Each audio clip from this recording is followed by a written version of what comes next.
Shut up and sit down. Welcome to the Big Blue Offensive Podcast with Mike Trainer, Jay Jules, and John Depot.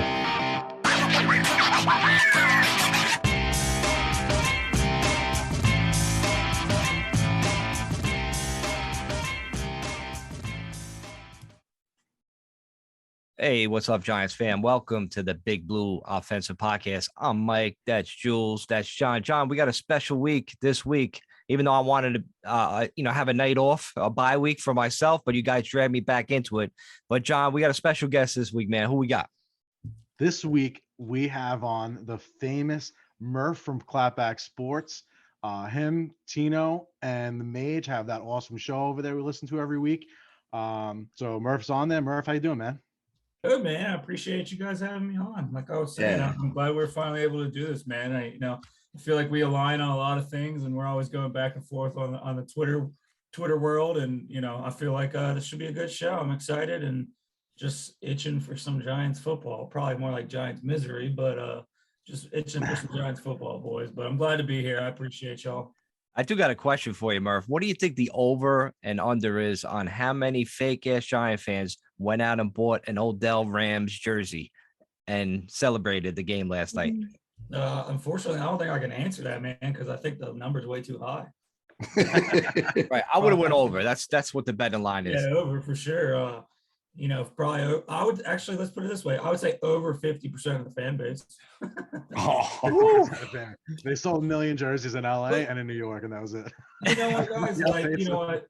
You guys pretty much, from what I can understand, you guys are around the same age as me, and I understand that all stuff to an extent.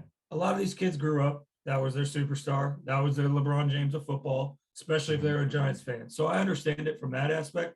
Yeah. But when you bring our crowd and our generation into it, it just doesn't make any sense to me, boys. It just doesn't make any sense. And you know what? Maybe that just comes with age or something. But like, I don't get attached to players. Like, I fucking love Danny Dimes. It's probably the most attached I am to any player. But like, you can't do it to yourself, man. Like, you never know what's gonna happen in this business. And like, at the end of the day, like, I wear the NY. I don't wear jerseys just to wear jerseys, and that's just kind of how I've always thought about fandom, man. It's not about the players. And hey, if you want to root for Odell, cool. But like, bro, like, people legit thought he was coming back.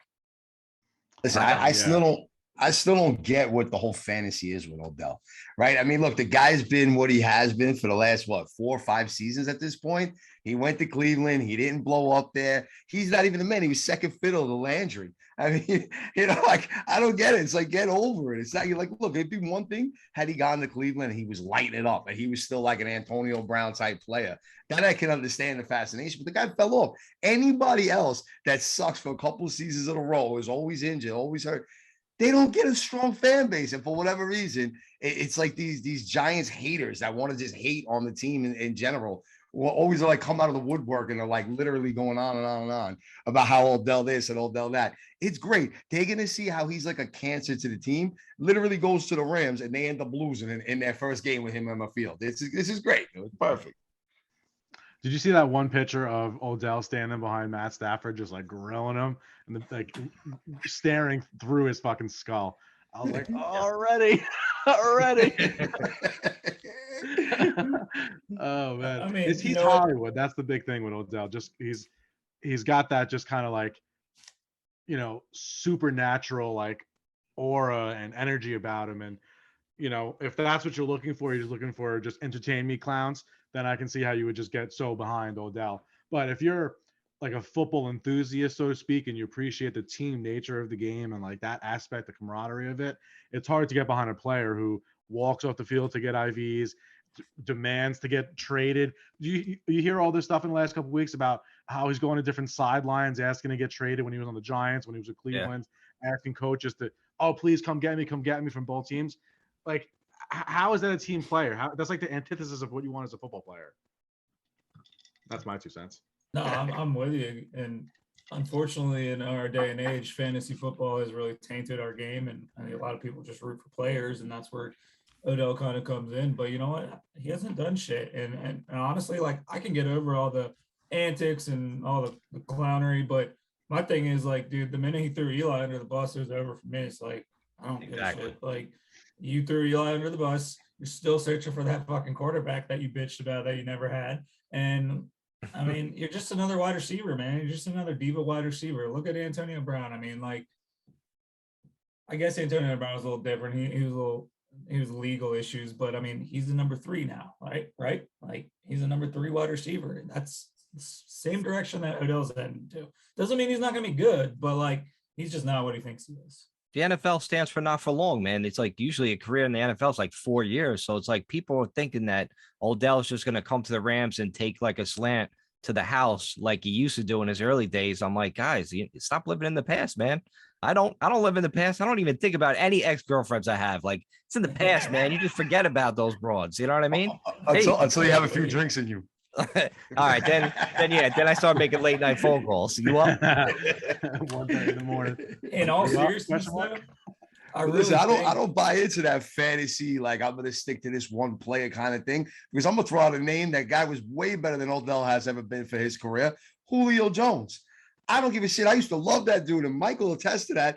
I would draft him in every league all the time. I even took him last year. This year, I was like, I'm done with him. I love him. He's going to retire as a Hall of Famer most likely, but like, yo, he ain't a fantasy stud no more, man. I don't even want him as a wide receiver 3.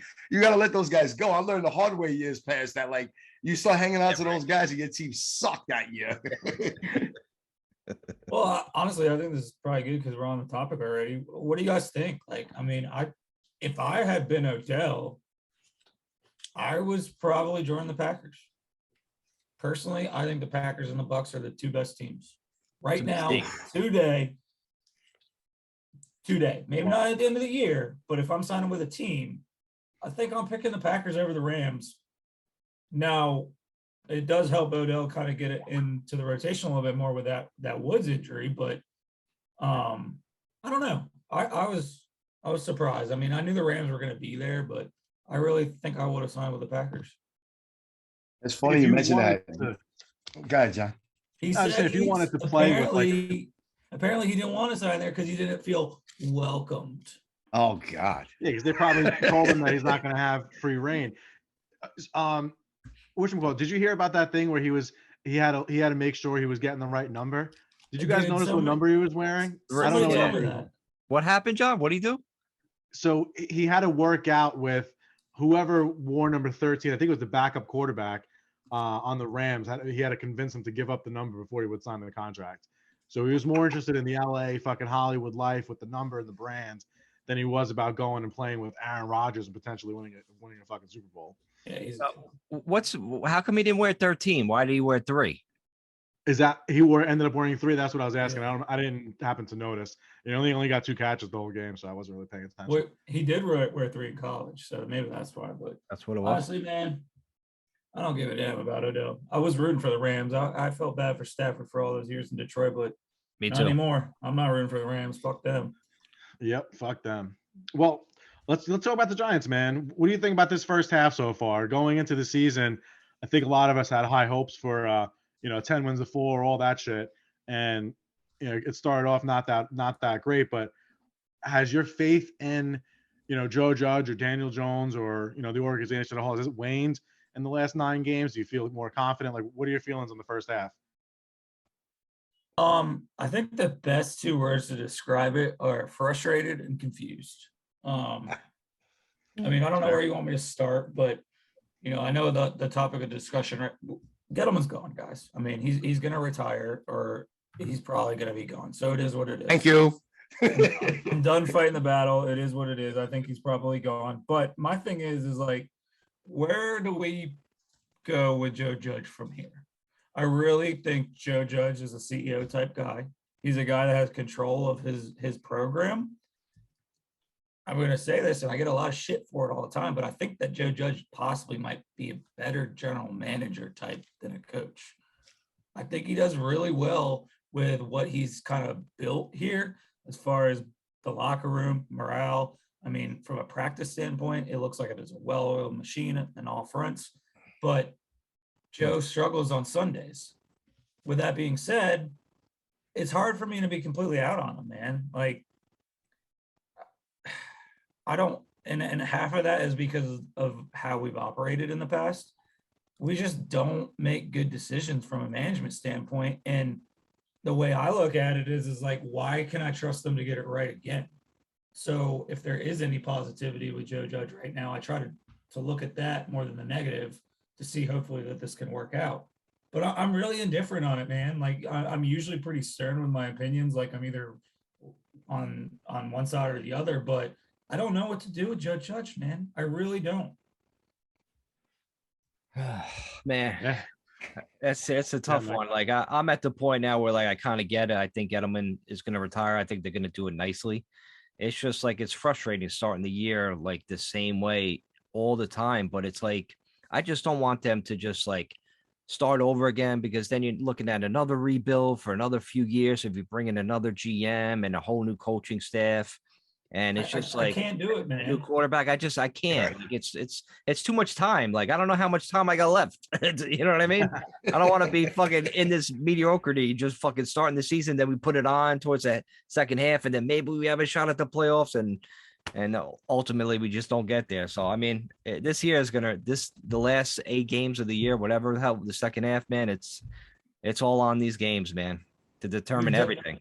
We've done it to ourselves, man. I mean, we really have. Like, you're almost forced, and this is kind of why I think I lean with staying with Joe. And let me get this off my chest. Joe's staying.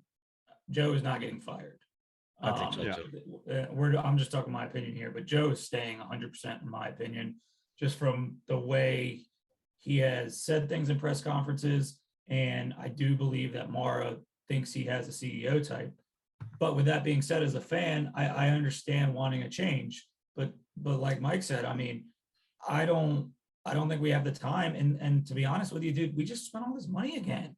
We did the same fucking thing we did with Jerry Reese. So we kind of did it to ourselves. So it's kind of like you got to figure it out now. You don't really have a choice because, yeah, you fired Joe, you're starting over, and Danny's probably not safe either. And I mean, I don't know how much I could stress to Giants fans, but like Danny might not be the elite guy.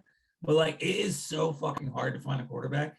Like, I think people put that aside. Like, just because they're there every year in the draft doesn't mean that they're legit. And Danny's not elite. I don't think Danny's ever going to be elite. And I don't think Joe Judge needs him or wants him to be elite.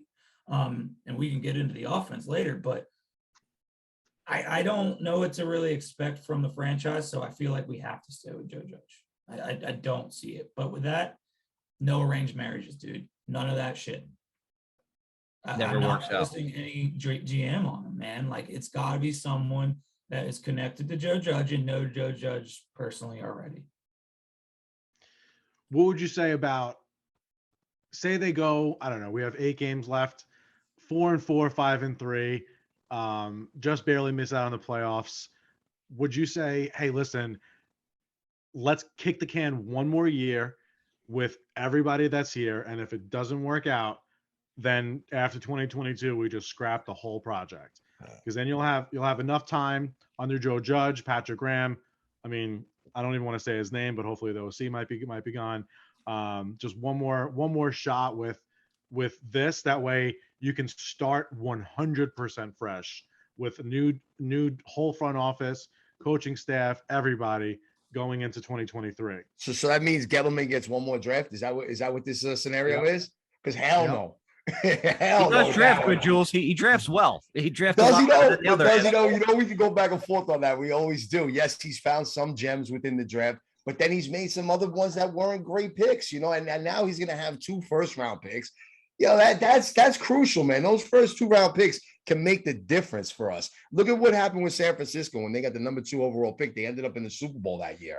You're looking at these picks that we have. This is an important draft class. I think the coaching staff could handle it. If they bring in the right pieces that we need through the draft to put this offensive line together, put a little bit more of a pass rush together, which is definitely obtainable. Look at the Cowboys. Look at Micah Parsons. They've been putting shit together for that team, all right?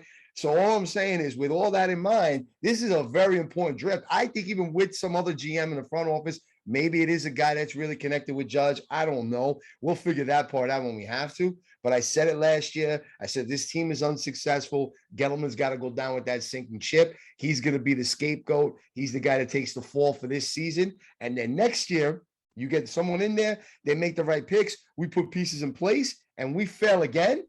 Well, then it's got to be Judge that takes the fall on that one. And that's what I've been saying for the past 2 seasons. And that's it. That's how this has got to go down, because you'll have a new GM in. So if the coaching staff takes the fall, that GM now has the reins to do what he wants. And he can continue to build that team in 2023 and beyond. And those are the things you got to start focusing on. Jules, what happens if this happens, if this scenario happens where we do go a new GM next year, and then all of a sudden, like, we have a great season where we're like, we start off like, maybe like 7-3 or whatever, but it's all Gettleman's draftees that are doing well and then that's winning games. Like, who would be at fault? You know what I mean? In retrospect, maybe we should have kept Gettleman because all his boys are performing because, hey, they're not fucking hurt this season. You know what I mean?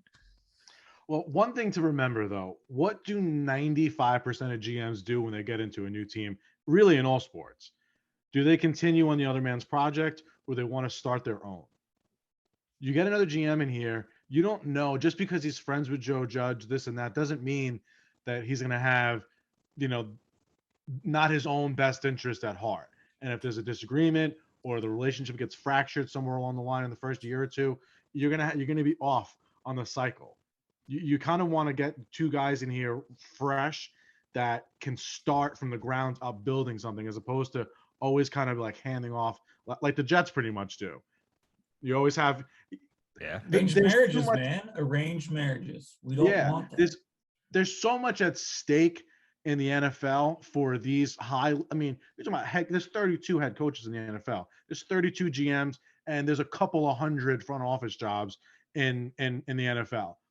That's an extremely small percentage of the population of people who can perform in this. You can't say that they're not going to be cutthroat and political, like, there's going to be politics involved and stuff like that, and self-interest and whatnot. You kind of want to have a fresh start of a team going, and that's why I love Gettleman. And if the day that I see the tweet from Adam Schefter that Gettleman's retired or going up to Cape Cod or whatever it is, I'm probably going to shed a tear, because I don't think that, if you look at everything, I don't think that it's been nearly as bad as Giants fans want to make it out to be with his role in this. Sure, there's been mistakes, like Jules said, but I think if they had hired Joe Judge in 2018 and they made all the same moves, I think by this point you'd be further along in that arm of history, let's say, and they'd be further along in their build, and you'd have a lot more success than with having kind of been saddled with Pat Shurmur. So I feel like Gettleman's an asset, is basically what I'm saying. Not somebody who you need to throw out and launch like that. It's a shame. I agree with you, John. Your approach, I agree with. I just do feel like Gettleman is gone. I would prefer that they probably just give it one more shot. But are you guys familiar with Kyle O'Brien at all? I know the name. I don't know specifically, how good he is at his job or anything like that. And I can't tell you that either. I just do know that he comes from the Patriots. He didn't work with Joe when Joe was with the Patriots, but that connection's there. So obviously the Bill Belichick's connection's there. He came over from the Lions. He had a lot to do with the Kenny Golladay signing, apparently. He was part of the recruiting pitch. I think that he could be on the radar for the GMC too. I don't really think that Abrams is going to be up for the job. I think Abrams is just staying at all costs. He's just the cap wizard. I mean, people can bitch about our cap space. They can bitch about our dead cap. They can bitch about all that. But the Giants always find a way to figure out the cap every single time. They don't give a fuck if they have $2 million in the beginning of the offseason. We just spent, I think we started the offseason with $6 million. We spent $200 million in the offseason. Every free agency is the same. We have no money, and we go spend all this money. So we have no money, and we go spend all this money. It's like, I do think Kevin Abrams is an asset to us, but in a certain position. Stay away from the cameras. Stay away from the roster management. Just work the books. Now, I'm with you. Like, I'm the guy that wanted to keep Pat Shurmur for the exact reason that you said, Slap.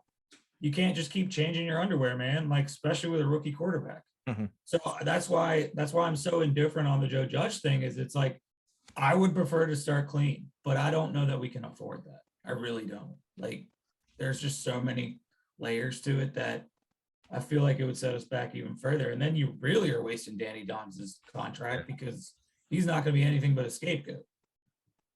What about? I'll throw out another name. What do you guys? Well, hold on, real quick though. I really didn't want to kind of mention Kevin Abrams because I was like turning in my seat to mention it, and then you did mention it. And I'm like, oh, perfect. You kind of took the words out of my mouth. And I guess you can't, right? Like, as much as you might want to give him that promotion into that GM role, I get what you're saying, that he's been that behind the scenes kind of guy, taking care of the cap. And literally putting him in that spotlight. There's a reason why he's been with the Giants organization since 1999 and no other organization. So, I was kind of feeling that for a moment until you actually kind of answered the question before I asked it. So, maybe I will take a step back with that because I was like, that's the prime guy. Throw him in the spotlight, throw him in there. Look, if he fails, we can always move him back to like cap analyst, man. Like, we'll just like demote him again or something. I don't know. Well, that's where I really think Kyle O'Brien comes into play because he has the scouting background, unlike Abrams. That's pretty much what he's always been. He's been a scouter, a personnel guy for I believe he worked for the Patriots, the Jags, and the Lions, I believe. And not great organizations, but I was thinking that wasn't a real team. He worked for the Chiefs too, Chiefs as well. But he's the scout. He's the guy that DG kind of mirrors, because at the end of the day, in my opinion, it's always just been DG's head of scouting because that's what he liked to do. So I could see a Kyle O'Brien Abrams Judge tandem. I really could for 1 year, and if it doesn't work, then you burn it down together. And that's kind of why I'm so indifferent on Joe Judge's future because all of that kind of plays into what we're doing at GM. I know Mike wanted to go, so I'll stop. I just want to throw out a name out there into the hat since we're talking about like candidates. What about Nick Saban? He always wanted to kind of come to the NFL, right? I mean, he's got to be bored in Alabama. They always fucking win every fucking Saturday. I turn on TV. They're up 49-0. I'm like, yeah, I mean, do you want to challenge my guy? Come fucking fix this mess. I like it. For GM? Yeah, GM president. I mean, he has ties. He has ties with Joe. A lot of people talk about Saban and Belichick. I think in a perfect world, that'd be cool. I don't know how much I trust Saban in an NFL role, but I'd give it a shot. I don't know if you guys are familiar with this guy, Monty Austin for Tennessee. He's another New England guy. He's director of player personnel for them. He's another hot name on the GM candidate search world. But worked with Joe Judge in New England. Could be another guy. So like, I'm okay bringing in guys from the outside, but like Mike suggested, got to have a Joe Judge connection, man. Like you can't do what the Jets fucking do. Like we don't want to be that. Like the Adam Gase hiring Joe Douglas thing was like just insane to me. And the fact that Joe Douglas is still there is even more insane to me. But I mean, we don't want that. And once you enter that kind of space in the NFL, that's when you know you've hit rock bottom, man. So we're on a slippery slope here, gentlemen. Yeah, I was gonna say we really need this shit to work out. We need to go 6-2 the rest of this year. I was talking to Maish about this. Like, I don't know what my benchmark is to be like, okay with Joe. I think he has to get to 7 wins in my book in order for me to feel okay. Right. You can't have like I'll give him the benefit of the doubt as far as like the rookie year, his rookie year. Not going out there and running out to 10 wins in a COVID year. Like, we'll give him the benefit of the doubt there, starting off 1-7. And because we loved him so much in his rookie year, we even gave him a little bit of a pass the first few games this year. And they went 0-3, and since they've been 3-3. So you can't be mad when your team is playing 500 football, because all you need, if you're playing 500 football, steal an extra game or two along the way, and you're in the playoffs. That's just what the NFL is. So you can't be upset about that.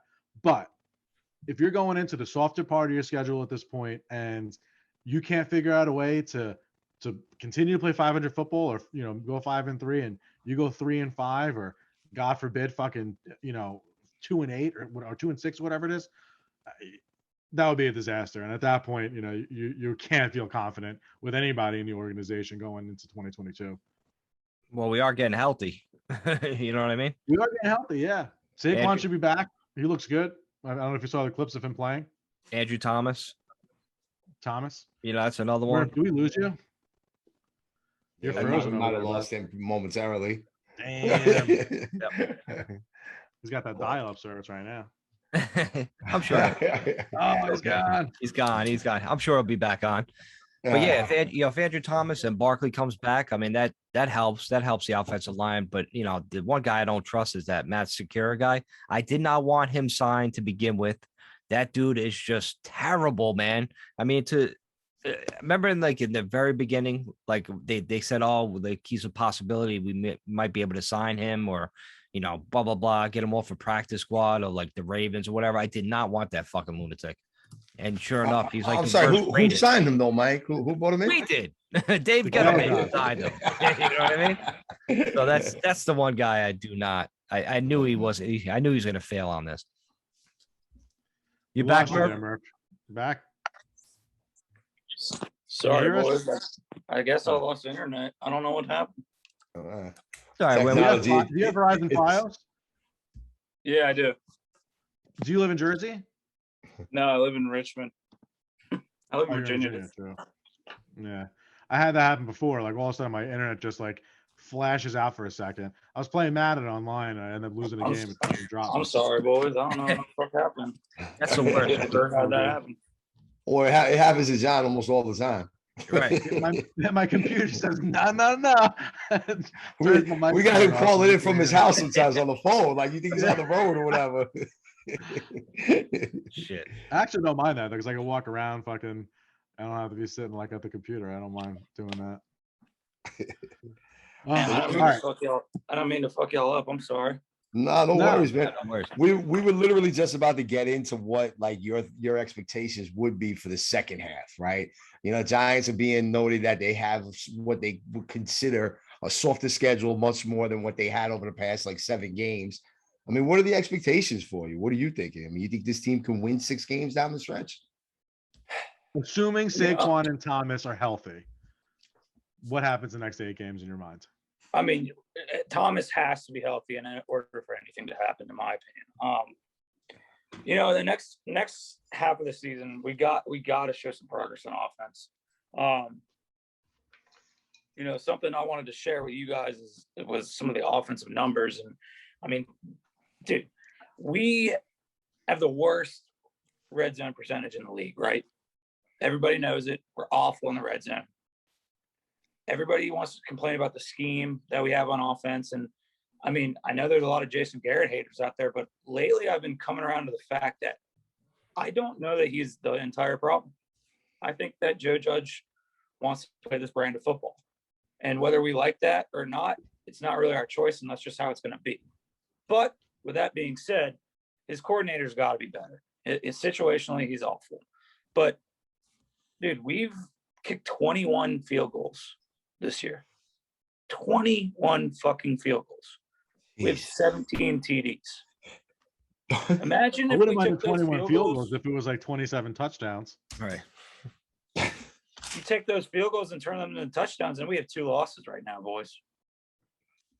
So, as boring as this scheme is, and as slow-paced and quote-unquote smash-mouth football is, and field position, we're getting opportunities.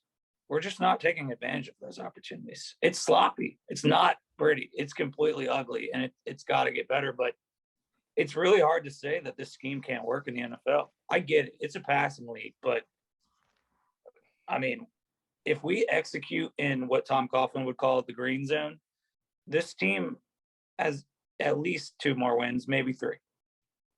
It's just facts, man. I mean, we're getting the opportunities.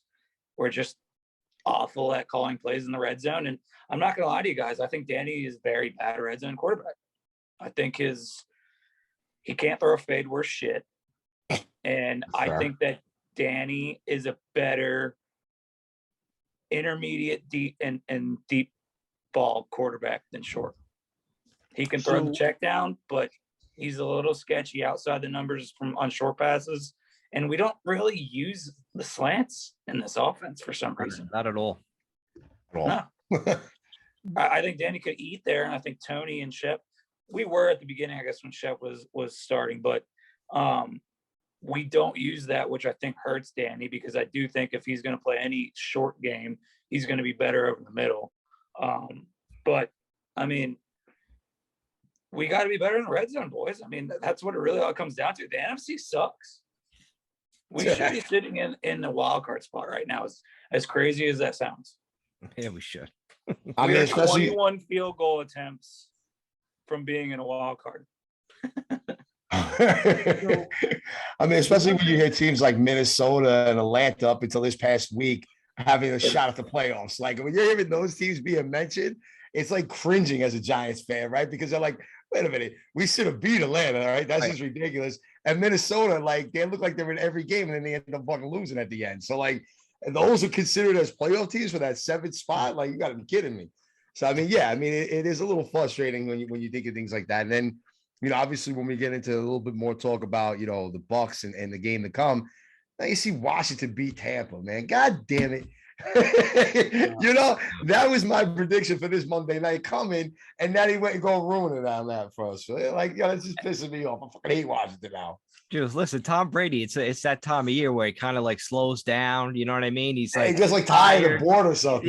He's an old man now. Like he's got to like relax. Then all of a sudden he'll turn it on late in the year. So I think we got him at like the perfect opportunity.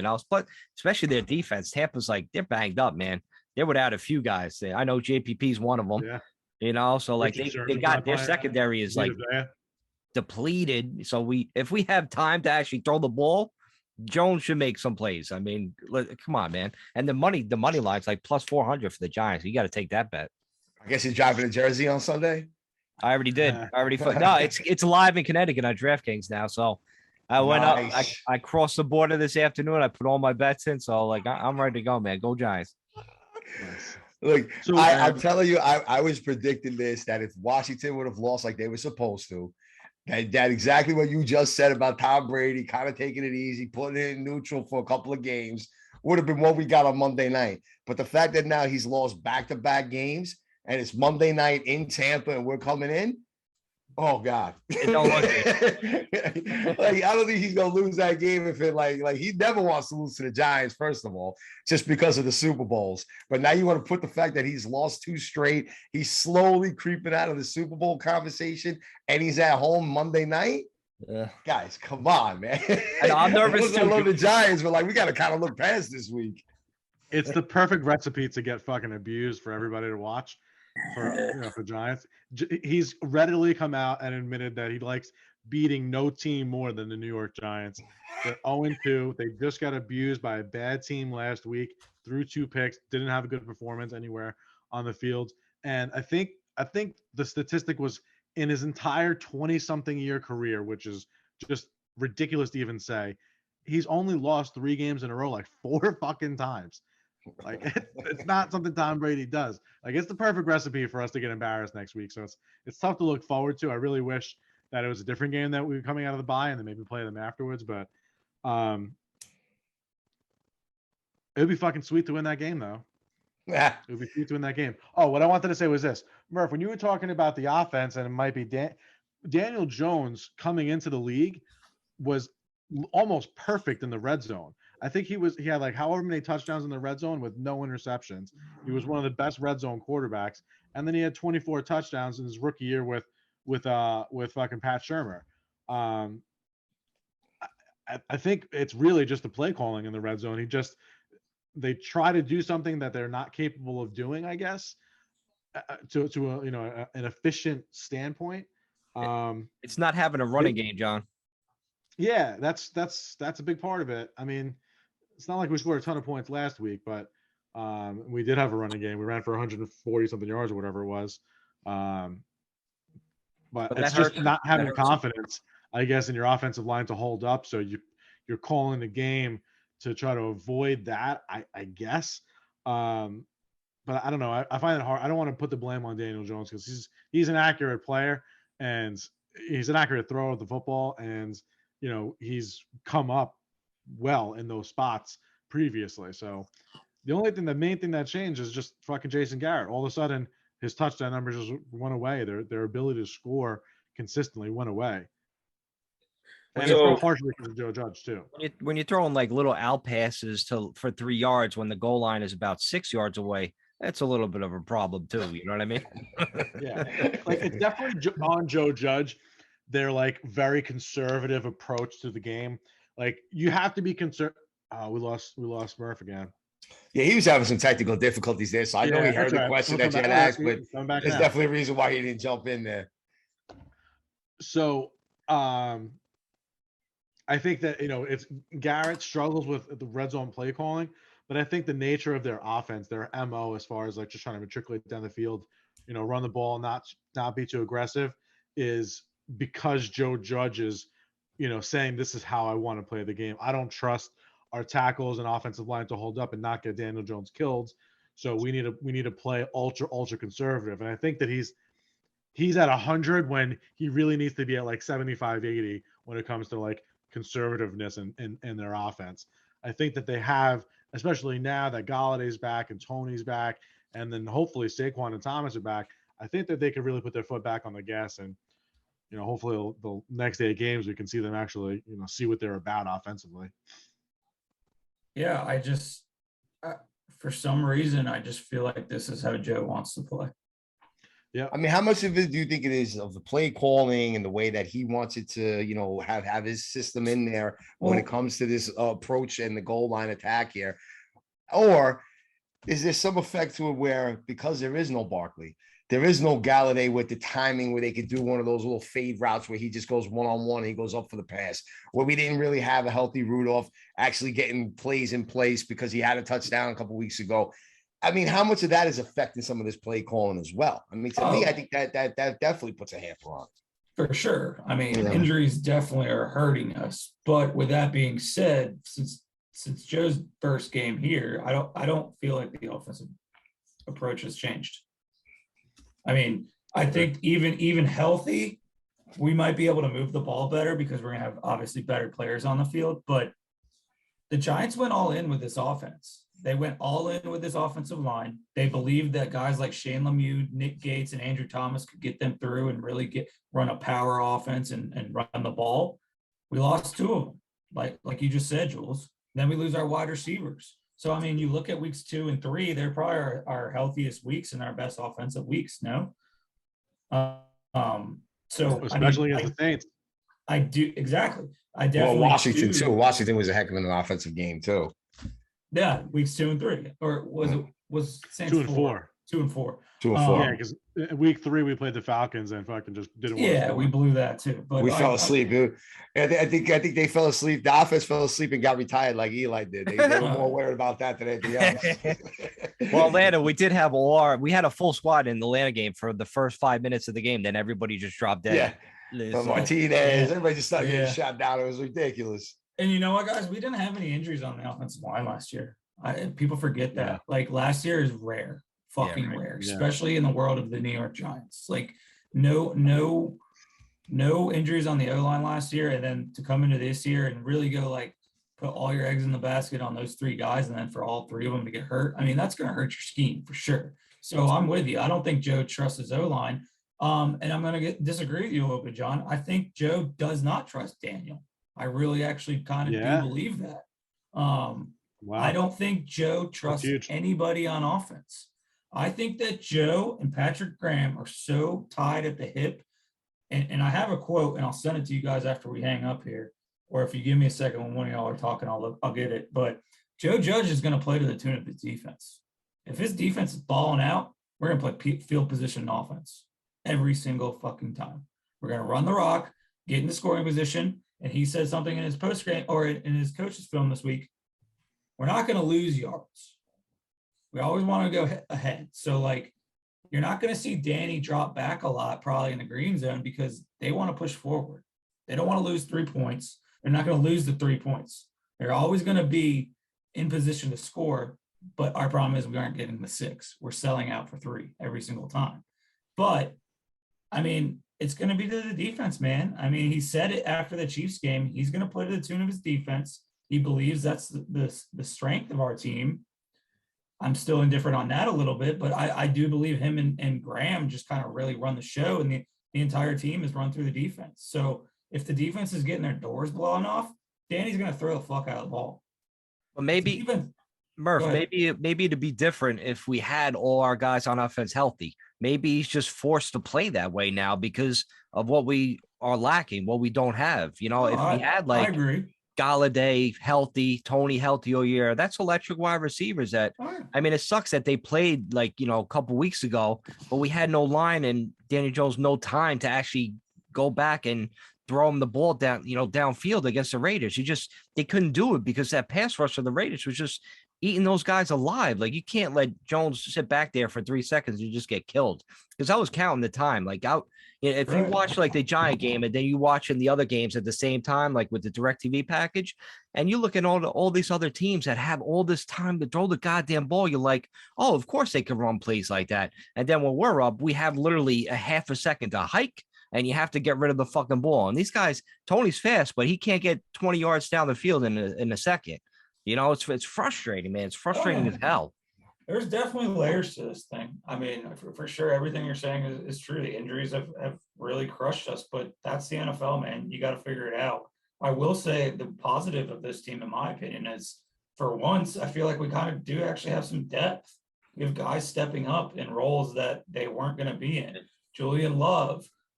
You know what? People can hate on Billy Price as much as they want. Dude, I mean, if we didn't make that trade, we would have been fucked. Yeah. You know, you got, I wish they would play Caden Smith more, but yeah, me too. You know, you got Julian Love stepping up. You got Tay Crowder in the middle stepping up. You got Quincy Roach. I mean, dude, found a gem there. Yeah, Quincy Roach, that's the man.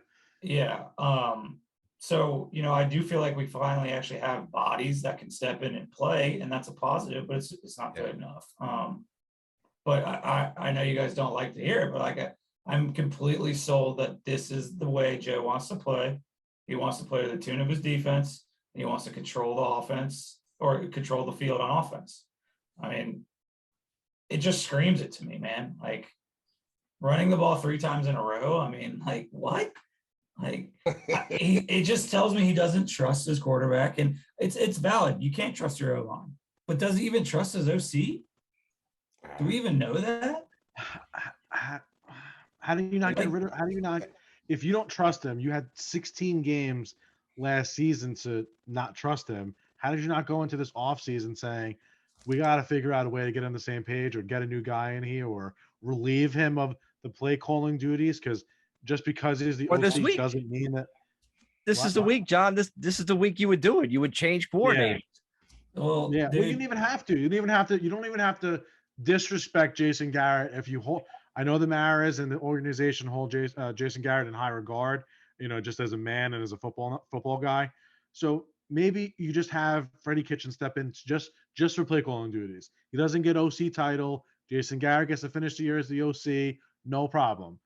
But to just kind of like let the ship sink, and you're uneasy about the guy, and you're sacrificing your own career mortality on Jason Garrett just because, like, that's weird. And Murph, you really made me nervous. If you're thinking that Joe Judge truly doesn't trust Daniel Jones, that's going to make the draft next year fucking interesting. Not because of, I'm not saying from a replacement standpoint. I just don't think Joe Judge gives a fuck about the offense, bro. I think he's content with it. And what you just said about going through a year and a half with it, shouldn't that scream, why is he here? Doesn't it make you kind of think like, damn, man, like, maybe this is actually Joe. Garrett is situationally awful. We all fucking know Garrett's situationally awful. I will agree there. He can't call a good game. He calls plays that shouldn't be called at the wrong time. I totally agree there. He could be replaced just based on that. But like, the entire world, the entire sports world screams about the Giants offense. It's not just Giants fans. It's the media. It's everyone. And like, at some point you kind of have to be like, damn, like, I mean, they do have a point. Like, it's obviously broken, but like, maybe this is what he wants, man. He just needs to be healthy. That's why nobody drafts Giants offensive players in fantasy football except me. I'm the only guy that drafts them. I drafted Barkley. All right, I'll admit. I took him in a couple of teams. I rolled the dice on that one. All right, let's not get too crazy. There was some players. Barkley, man. I mean, shit. That's a whole nother subject. But like, dude, I mean, again, if we want to be like the Titans or the Browns, we need a running back that plays like that. I love Saquon. Think he's a great guy. Don't care about 2018. But, like, bro, like, you got to stop playing like a scat back. You're built like Zeke. I need you to hit the hole. I need you to not be a pretty boy. I will say his blocking's gotten better, but, like, dude, Saquon's kind of soft, guys. That's I know nobody wants to hear it. That's- I know nobody wants to hear it. But And he's a weapon. Murph, that was the knock, coming out of college, Penn State. He likes to bounce to the outside, and break one. That was a big thing. I was looking for him in the NFL to, like you said, hit the holes, go up the middle, But man, my man's getting stopped like left and right behind. I mean, listen, And you know what? Bitching forth about the offensive line, but shit, I don't know. I don't know anymore. Saquon's fine. If we can run block, cool though. I'm cool with it. Just find somebody that can fucking take the load off and hit the hole. And you know what, dude? Devontae Booker's earned his reps. I don't care what anyone says. Let him go in the middle. He'll put his head down and take a concussion. He doesn't care.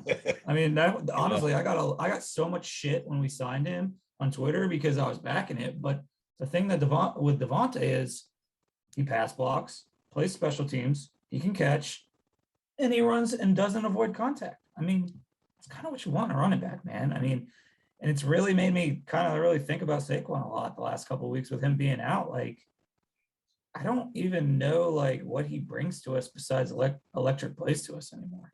We don't even use him right. We don't even get him in space. We try to jam him up the middle. Like, it'd be one thing if we're like running Penny and Booker up the middle and getting Saquon out in space or put him in the slot, but like we're not. We started to. That. We started to in the New Orleans game. We did. And then all of a sudden it just went away. And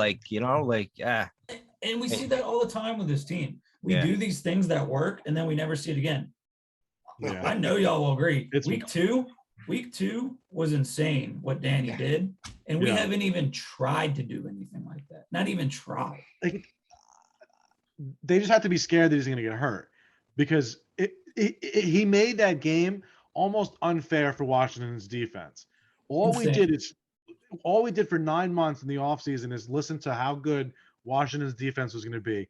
And he abused them with a bad offensive line that couldn't run block and couldn't pass block, put up 30 and ran a fuck all over them, had a 50-yard touchdown called back on a phantom holding call. Yeah. Don't even get me fucking started on that shit, bro. And what have we seen? 5 design runs since? They just have to be scared he's going to get hurt. That's the only thing that really makes any sense. And I get it. I totally get it. But that right there is why Danny's not going anywhere, because they're protecting him. A little too much at times. I get it. But if they didn't think they were sold on him, they'd probably be putting him out there to dry. Yeah. I mean, you got to evaluate him, right? Like, it's really hard to evaluate this kid with fucking Swiss cheese offense. We need Andrew Thomas back, man. I think this whole season will look so much different, because he was one of the better left tackles in football, all 4 games that he played this season. And then he got hurt, and we haven't seen him since. And I hope that it doesn't take him a couple of weeks to kind of find his footing again. I hope he just goes out there, just picks up right where he left off, and just the difference of Daniel Jones in that offense when he's out there playing well versus when he's not, it's dramatic. It's almost as dramatic as Daniel Jones's numbers when Saquon's on the field versus when he's off the field, and like how stark the difference is.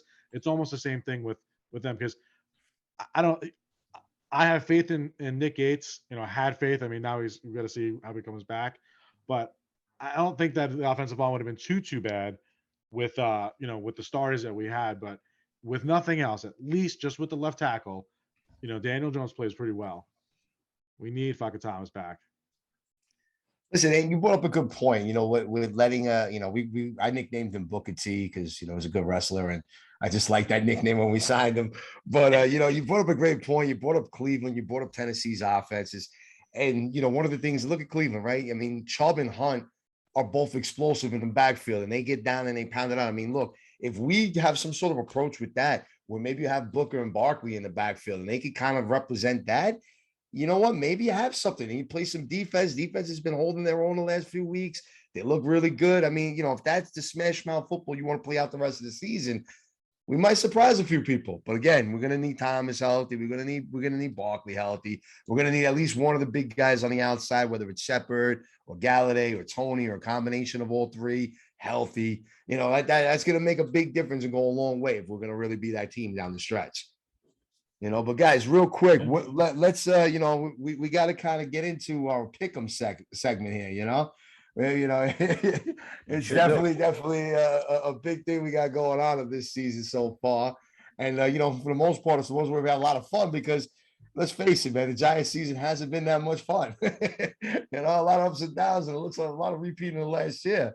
Yeah, we keep taking the Giants every week in this goddamn. Every week we take the Giants, baby. But let's take a quick commercial break. We'll be right back with the Pick'em Pool on the BBO NYG podcast. All right, guys, we are back with a quick break from the. Sorry, my dog's like going crazy right now. We are back on the BBO NYG podcast. Yeah, Barkley. I have a dog named Barkley. Of course I do. A little bulldog. But we are back with the Pick'em Pool, man. We got to catch up to this guy, man. Woody is just still in the lead. He has 111 points. Rob is right behind him with 106, and we're down to like 95. So we got to come up with like 20 points, boys. Who's in fourth place? King Glue. I don't know who King Glue is, but he's had 90. Where did he come from? Us. King Glue. King Glue, and then where the hell was this guy? Where did he come out of nowhere? Really? And then Shadow, another guy is like has 93 points. Is Shadow's Lobster Meat. I mean, there's some names on here, man. Like, let me tell you. So somebody's gonna win that. Who's next after that? Somebody's gonna win this $300. After that is Nancy, then T-Bone. Okay. She said she was right behind us. She was the next person after us. Oh, really? Yeah. Oh, yeah. Well, so Nancy's at 90. So, like, man, listen, we gotta make a run, man. We gotta catch up to Woody, man. This guy Woody, bro. We so Murph, just to kind of catch up, but there's people that are actually reaching out to us to get Murph's picks ahead of Sunday, just so they can go and put bets on it. Because like he's just been like that guy all season. We can't catch him. He refuses to show his picks. He doesn't want to give us like one or two. So that's why we're going after Woody hard. He's one of my boys too, man. I always see him at the gym. I'm like, just give me your goddamn picks so I can go on DraftKings. And of course, he shit the bed last week. His one fucking worst week was everybody's worst week when all the upsets happened. All right, so listen, I definitely nailed a few down though. Remember, I said New England. I definitely called out the Bills. They're gonna roll the Jets. Listen. Yeah, Jules had some good picks last week. Well, now it's time for another new week, Jules. So all right, let's do this, man. So what do we definitely want you to get some picks in here as well. So we're gonna kind of go through it. We'll show you how we do it, and then we'll kind of like go to you at the end and see what your pick would be in that scenario there. Sounds good, boss. Cool. All right, so the first game is Thursday night. We got the Patriots have been on fire, which just absolutely just crushed Cleveland and Baker Mayfield. Patriots are away. They're in Atlanta, and I hate betting Atlanta. No matter what, they always find a way to screw me. Patriots are -7. Well, my cousin Stephen A. Smith, right? Because you guys call me Stephen A. Jules all the time on the show, has the Patriots as one of the top 5 teams in the NFL right now, right? That's how crazy he's going with it.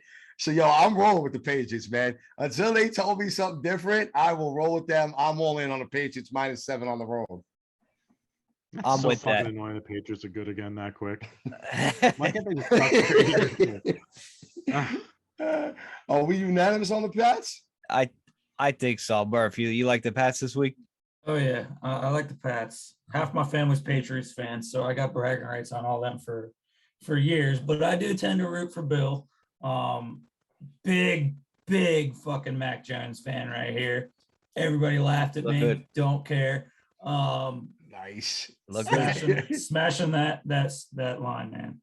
Patriots run all over them. Yeah, I definitely think so. I agree with you 100%, man. I fucking hate Atlanta. Fuck them. Yeah, fuck Atlanta. Dude, they're in the fucking wild card right now. Yeah, like, come on, bro. Like until this week when the Patriots stomp them out. Yeah, I hope they get crushed. All right, next game. Titans, they're at home. They're -10.5 against the Texans. I mean, as much as I want to take the points in this game, And you sit there, you're like, yo, how do the Titans just keep winning football games? No Julio Jones, no King Henry, but they just do. That defense is playing better. It improved so much for the first half, from the first quarter of the season till now. They're at home. I mean, it's hard to bet against the Titans, man. They got to be the number one team in the AFC currently. I'll lay the points. I'll go Titans on this one. Yeah, Texans get no pressure. Ryan Tannehill's just gonna have plenty of time to either run the ball or throw it. He should put up points easily against that team. I don't think the Texans will be able to score against Tennessee. In Tennessee, down in Nashville, No way. I'll take the Titans all day. We're all in on the Titans there. I'll take the Titans. I want to know. I mean, the Titans are due for a letdown here soon, but I can't take the Texans, man. Doesn't have as a lot for divisional game. And Titans have overachieved, in my opinion, but they are what we would like to be: ground and pound, control the field. 8-2, top 3 team in the league right now. So I would like to honestly take the Texans here and those points, but gotta go Titans, man. Playing too good. AP goes off. That's a gambler. Taking the Texans with the points is just that's a ballsy pick, man. I won't be able to do that. So gotta roll with the Titans, right? John, you agree, right? Titans all day? Titans. All right, next game. We got Miami Dolphins. They're in New York to face the other team in New York, the Jets. Dolphins are -3.5. I know the Jets were just got embarrassed at home. I was actually at that game watching the Bills kick their ass all up and down the field. But I'm gonna tell you right now, this is I just got a gut feeling. Michael Carter, the rest of that team, Mike White, if he's still in, I think they pull it out. I think they beat the Dolphins. So I'm all in with the 3.5 points. Wow. I actually like Miami. Jets too. You like the Who Jets? do you like, John? I think the Jets. Really? Jets it is. Yeah, I think he's gonna take it very personal. That whole shit with Rex Ryan that happened this week. You guys hear about that? Yeah, man. Yeah. Oh my god, that's just hysterical. It's straight Hollywood, but Personally, I loved it. yeah, I it's thought it was hysterical. I was like, did he really say that you can know where you can find me? I was like, this guy's fucking losing everything right now. But I think the team's gonna take that personally, and I don't know if they'll win, but I still think they'll keep it close, and maybe the Dolphins will win in a last-second field goal, go up by 2 or 3. Why did Rex Ryan get so upset about people comparing Robert Saleh to him? Because he says Robert Saleh's defense is super soft, and the way he runs his program soft. Yeah, no, they went at it a little bit, man. It was actually some good content. I heard Rex Ryan on the interview on ESPN in the morning on my way to work. I'm like, does he not like this guy? Like, what do you do to him? Like, meanwhile, Robert Saleh, he never met him before in his life. I think he was getting pissed because people just kept comparing him to comparing Saleh to Rex Ryan. I think even his brother went after Rex Ryan on Twitter too. Like, I'm like, man, he's got the whole family going after him. Said he wrote on his dad's curtails, and that it was Mangini's team. I think I'm gonna go Dolphins here, boys. Tua's been playing better lately. I fucking hate the Jets. I'm never going to pick them. Robert Saleh said that in his press conference this morning, he said he was too busy and hasn't had time to look at the quarterback position this week. So he was getting torn up on WFAN. So do we even know that Mike White's starting? And is Wilson ready? Go back to Zach. Wilson was going to come back because it was he threw 4 touchdowns. It looked really bad. I figured that Zach Wilson was going to come back after that. Yeah, well. I actually like Miami too. So plot twist, they both suck. But the tiebreaker we have to go with the Jets, unfortunately. But I'm just putting out there. I like Miami. I think that's how I felt about New England last week. Yeah, no. You talked me into New England. All right. The next game, 49ers coming off that big win last night where Garoppolo just threw over the middle, felt like all fucking goddamn game. 49ers are -7 in Jacksonville. Yeah, this is like one of those ugly games where if it wasn't for that, we would do it to pick them. And I have this about it. I say this about 2 times every week. This is one of them again, where it's just like, I would never bet this game.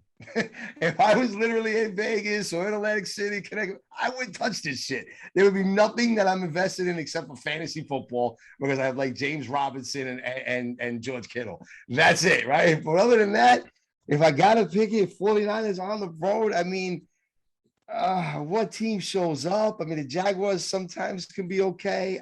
I got to go 49ers, but I'm not happy about it. I want to take Jacksonville with the points so bad, but they always disappoint me every week. And they have, no line.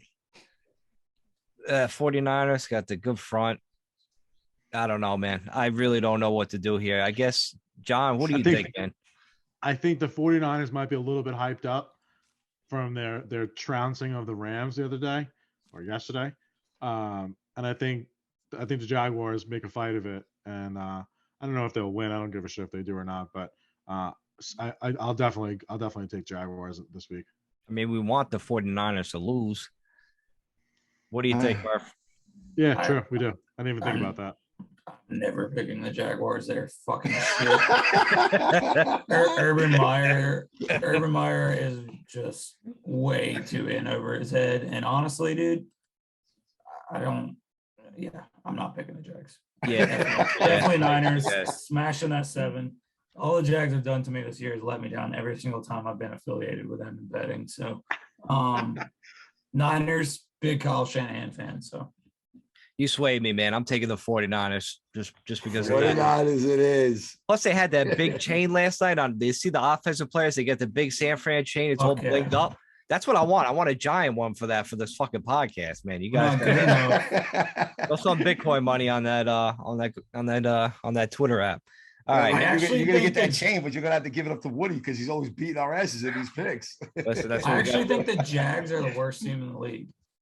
They look like more than the Jets. How do they beat Buffalo? Like, you know what I mean? How does that fucking happen? Yeah, I think Buffalo just fucking went to sleep. I can tell you what happens. Buffalo does that shit though, man. They do that shit with the Jets and the Dolphins all the time too, where like they either beat them 35-0 or like 17-14.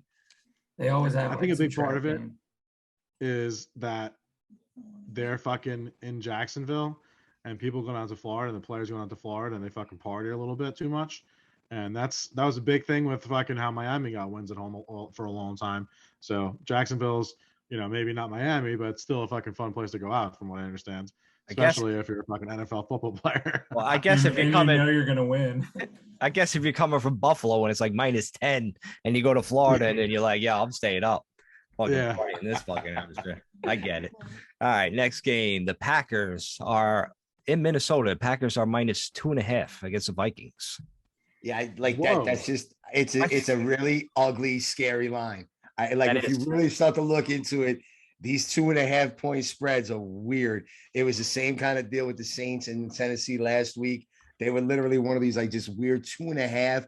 Like Vegas does that shit on purpose, but the Packers are still rolling. I mean, I know they don't have. I'm pretty sure. I think it's AJ Dillon that has to start this week. I think Jones is hurt. I'm not 100% certain on that, but I don't know if he's playing or 100% healthy. That could be affected, but Dillon's look great. I can't not bet with the Packers. They're one of the hottest teams in the NFC right now. And it's 2.5 points. I know it's a divisional game. I know it's on the road, but I just can't. I can't go with the Vikings because they fucked me all season long. Every time I tried to pick them, I'm in on the Packers. It's like, who do you want to bet on, Aaron Rodgers or Kirk Cousins? You know what I mean? you bet Aaron Rodgers every fucking day. That's it. Games like this. Yeah, John, I'm taking the Packers. Yeah, I'm taking them. Yeah, games like this is the reason why I don't gamble, because I look at this like Packers versus the Vikings, fucking 2.5, 3 points, or whatever you said. I'm looking at ESPN says 2.5, and I feel like that's like the easiest fucking amount of money. I'll take the fucking $50 I'm gonna win. Yeah, I gotta go Pack, guys. I think Pack are the best team in the league right now. Clicking on all cylinders. Defense is playing lights out. Aaron Rodgers didn't do shit this past weekend, so that means he's probably gonna throw 5 TDs. Pack easily cover that. Yeah, I think we even money that game. Yeah, I'm putting that. We have to pick 4 Moneyball picks, Sean. They're worth more points. I mean, Murph. So we're gonna take the Packers as a Moneyball pick because we get extra points for that. And plus, Odell didn't go there, so of course they're gonna win. All right, next game. Buffalo is -7 against the Colts. This should be a good game. It should be. It should be. And I don't know. I think the Bills got right last week with the Jets, right? Like whatever they did, whatever that speed bump was in Jacksonville, it was what it was. But they were in that game the entire time. They had so many opportunities to win. You know, Josh Allen, his head just wasn't right. Maybe he wasn't in the game. Maybe he was out partying. Who the hell knows? The guy's only like 22 years old, 23, whatever the hell he is. So I think at home, Orchard Park's a tough place to play at, especially with that fan base and Bills Mafia. I got to support the Bills here. I'll take the -7. I think the Colts, I know they got a great running game, but the Bills are really good against the run. I think the Bills do cover. I can see it. I like the Colts, man. I think the Colts have been playing pretty good, man. They're in every game. So I think it's going to be one of those 1 o'clock games that are just really close. It'll be probably the game of the week at 1 o'clock. That's what I think. I don't know. So it's John, man. John, what do you think? I want to know what Murph thinks about this game. What was the spread?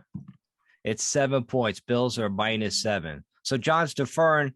You're the tiebreaker now, Murph. You got to decide between the Bills and the Colts right now. I think the Bills are going to win, but I think the Colts cover that. All right. Yep. All right. Yep. That's what I'm saying. That feels right to me. That feels right. I'm going with that. The Colts have been playing a lot better football lately. Like you guys said, they're just kind of catching their stride finally. Wentz actually kind of looks legit, which kills me to say because I love to tear him up, but I don't think he's a bad guy. But I think Jules said it. Orchard Park is tough. Bills do play real good at home. But I think it's going to be closer than we think. So I'm going to take the points here. Colts it is. All right, Colts next game. This is the game I hated last week. I bet a lot of money on the Denver Broncos last week because the Philadelphia Eagles were going to Mile High. I'm like, all right, Denver, they're loaded. They got a good D. They could score some points. And then Philly, I just don't know what it is with these guys. I don't know how they're throwing up like 30 points a game, this fucking Philly offense, but fuck them. They're at home, the Eagles. They're -1.5 against the Saints. Can I bet this game finishes in a tie? Oh man, yeah, that'd be nice, right? For us, that's what I would love to see. You know, the Eagles and Saints tie, like it's just something stupid. Or everybody gets hurt. With that said, look, I don't know if is Kamara going to be healthy for this game? Is he still out? Yeah, I don't know. I think it's still up in the air. You know what? I really don't have any respect for Philly. I don't know how the hell they're doing it. Like you said, they end up with like 180 yards of total offense, but they somehow scored 30 points. But I'll take the Saints. I'll take the Saints with the points. Fuck the Eagles. Fuck the Eagles, bro. Yeah, fuck the Eagles. Murph, say fuck the Eagles so we can move on. Fuck the Eagles, but they're probably going to win this fucking game because that's what they do. I know. Fuck that, man. Pieces of shit, these fucking Eagles. That's fine, though, because we got them the week after, and that's going to be when we need to start our run. That's fair. That's true. All right, next game. Carolina Panthers. I don't know. This spread is weird, too. Carolina's at home. They're -3.5 against the Washington football team that has no name. I mean, yeah, too many people are buying into the whole Cam Newton thing that he's back. If you look at it, he had the 2 touchdowns this past week, but then he had like, I don't even know if he had 100 total yards between passing and running. Like, yes, I get it. He was great. He took them to a Super Bowl. It's not the same team. He's not the same player that he once was. And I hate to say this, but I actually think Washington's going to win this game. All right, they're gonna be the ones that kind of ruin the chances for the Panthers, and all of a sudden Washington's gonna start getting their hopes up and thinks that they got a shot at the playoffs now.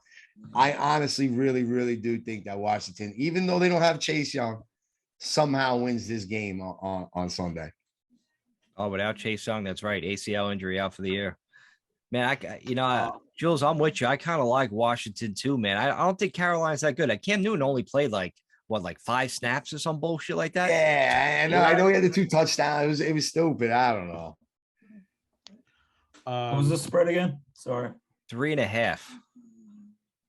Washington's plus. Washington's getting. They're gonna be devastated because Chase Young's done for the year, and Cam Newton's gonna have a nice Hollywood comeback to Carolina and actually play a good part of the game, and they win.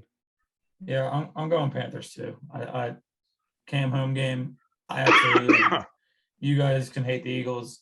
living down in the South, I absolutely hate the Washington Foreskins. My literally least favorite team. All my friends are Foreskins fans. Was so pissed they won this Sunday. But I'm going to go with Cam here. Not a Cam fan, but I do think he makes their offense a little bit better. C-Mac's back. Skins are dog shit. Trying to almost feel like I want to. Did you grow up around New York, New Jersey, and move down there after? Yeah, my family is from Rutherford. I was born in Syracuse, but I've lived down here for a while. I should be a Bills fan, but my grandfather was a Giants fan, and that's just kind of all I've ever known. There you go. You know what, you guys, you swayed me, man. I'm taking Carolina. Oh, Mike, you went with it. Oh, no. Yo, Moneyball that shit. Moneyball that shit. I don't know. You are going to Moneyball that one? That's a I'm not Moneyball. No, we have to almost be unanimous on the Moneyball pick. That's the way we usually do it. But I don't know, man. I'm still sticking to my guts here. I like Washington. I was just gonna say it, but as a podcast, we got to go with the Panthers. Yeah, I just like, you know what it is, Jules? I was going back and forth with I feel you with the Washington football team, but like I'm like, why are the Panthers favored? Like Vegas knows something. They know something's up, you know. But like Murph said, like I feel like again, like how I feel for the Eagles, like how he feels against Washington, you know. So like, you know, I'm gonna roll with that, man.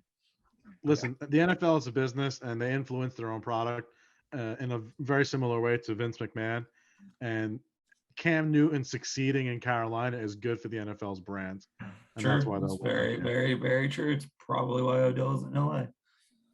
He's yelling, "I'm back!" Yeah, he scored one touchdown. Fucking Cam. Oh man, Cam's a total clown. I mean, you know what? Pretty funny. He can enjoy this little ride he's on, but why is Mac Jones playing great in New England and Cam couldn't do shit? That's true. My point. That's why I kind of see Washington winning. Just saying. And we also didn't mention it's a Rivera game too. Right. Yep. I was just thinking that. Right. Yep. So there's something like, I don't know. Maybe Cam fucking goes punches Ron Rivera in the head. You caught me, bastard. All right. Next game. The Ravens are -6. They're in Chicago playing the Bears. That's a weird. Not only am I rooting for this game just simply because the more the Bears lose, the better pick we end up with. But I think the Ravens are a way better team. I really just think they're gonna expose the Bears, and they should be able to cover that 6 easily, even on the road. Dude, they lost to Miami though. Like, looked like shit on Thursday night. Like Ravens, like, what are you doing? Out, bro. Got shit on by the Bengals too. Yeah, like it's the Ravens team is weird. For them to be -6, I'm taking the points with the Bears. Like, I still want the Bears to lose. Don't get me wrong, but I just want them to lose by like 5. You know what I mean? Then I'll be happy. They kick one of those last second field goals like they've been doing. Like Justin Tucker should be the fucking MVP of the fucking league. The way he's been kicking field goals for them this year. I get it. I can see that they end up beating the Bears by 3. But I don't know. I think this is just a get right game for them because they need to prove that they're that team, and they the way the AFC is right now, it's kind of wide open. Who's going to really be that true number 1, number 2? Yeah. And they still have a legitimate shot at that. And this is where you're supposed to get right. So if they don't, they'll be exposed. If they do, now they made a statement again, and that's where I just kind of believe in hardball, and I think he'll have them ready, and I think they will cover. Well, we need a tiebreaker, fellas. John, Murph, it's up to you guys. Bears or Ravens? -6. The Ravens are. Ravens. Oh, well, that like bang, you just fired that one out. All right, Ravens it is, I guess. Murph, what would you have gone?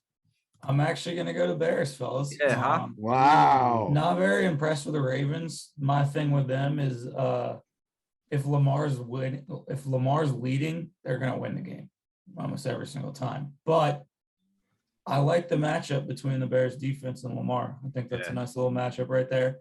I think Lamar might struggle a little bit, but I do think the Ravens end up winning. What about the matchup of Justin Fields versus the Ravens defense? I think that's going to play a bigger factor.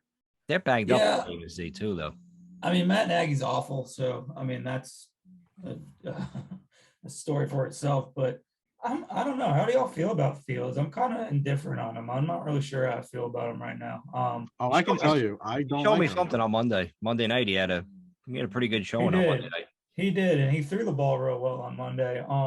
I think he's kind of getting fucked over there, to be honest with you. He wasn't ready, but that is a good point, Slap.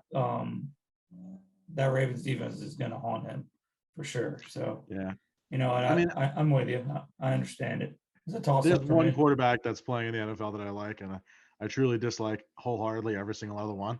That's Daniel Jones. So I'm not really a good person to go off of with that stuff like that. I want every single one to fail. Yeah. Hey, I'm not necessarily not a Fields fan.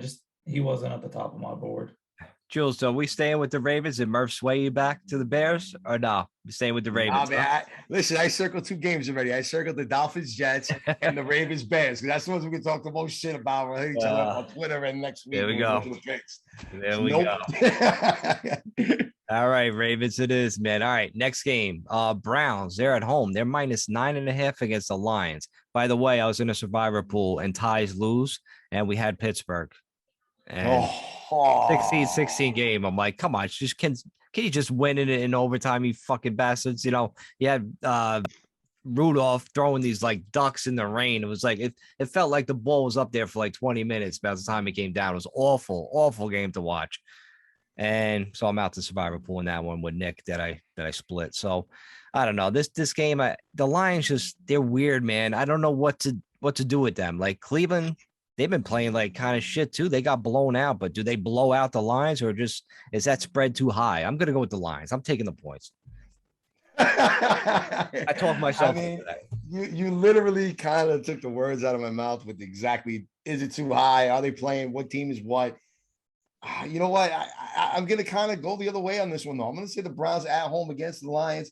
You know, they should be healthy. At least Kareem Hunt should be back, I think. You know, no Odell. They finally got rid of him. Like, he's definitely gone. Like, they seen him play in another uniform, so they know that he's officially not with them any longer. Yeah, I think the Browns might win by like 10 or better. I'll go Browns on this one. I'm going to go Browns, too. Definitely Browns. Chubb will be back. I do like the Lions though, man. Like I don't think they're the worst team in the league. I really don't.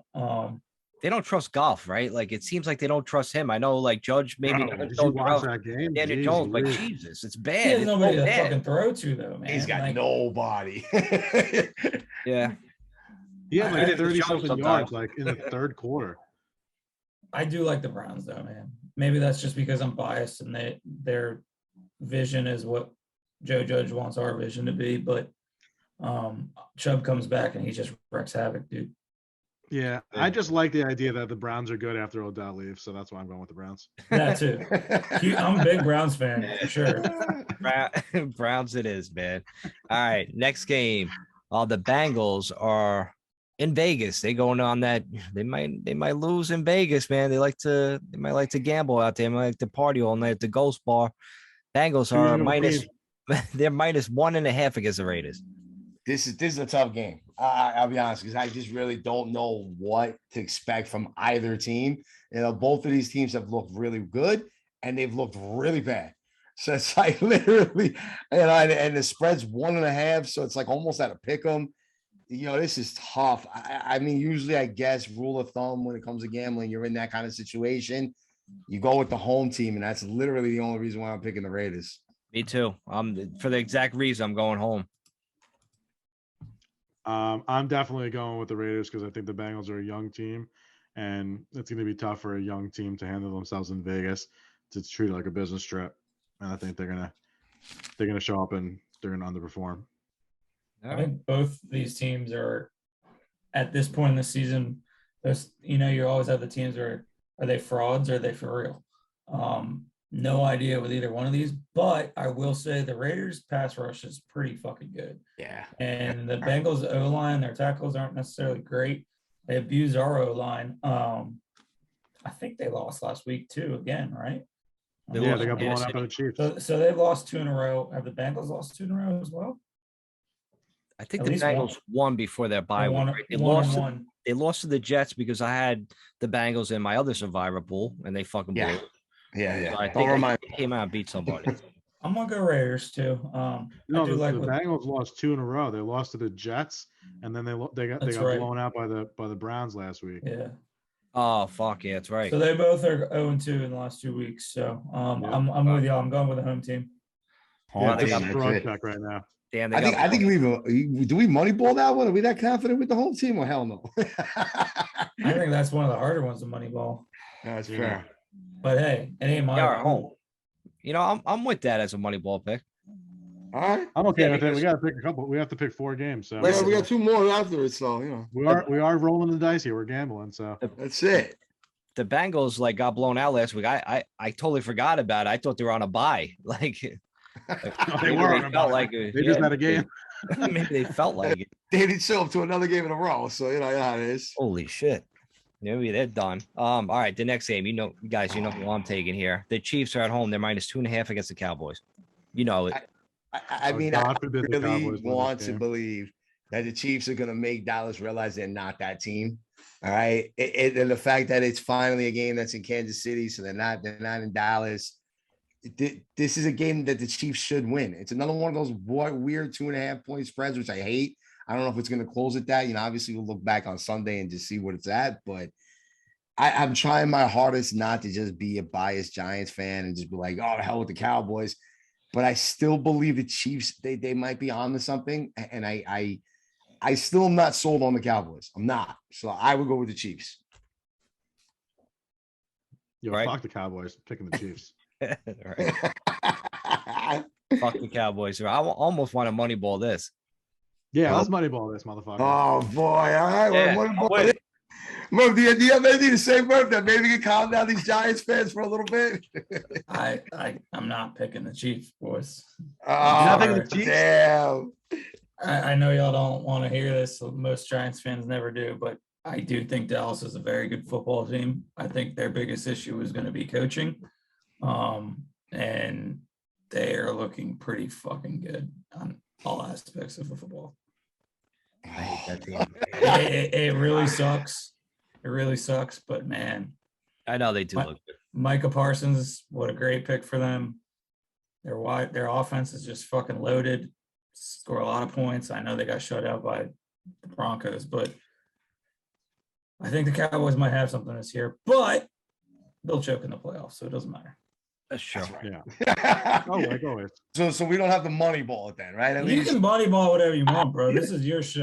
man. I like the Chiefs to win. I think they All can right, win by I'll that take- field goal. All right, I'll take the money ball off because it's a tough game.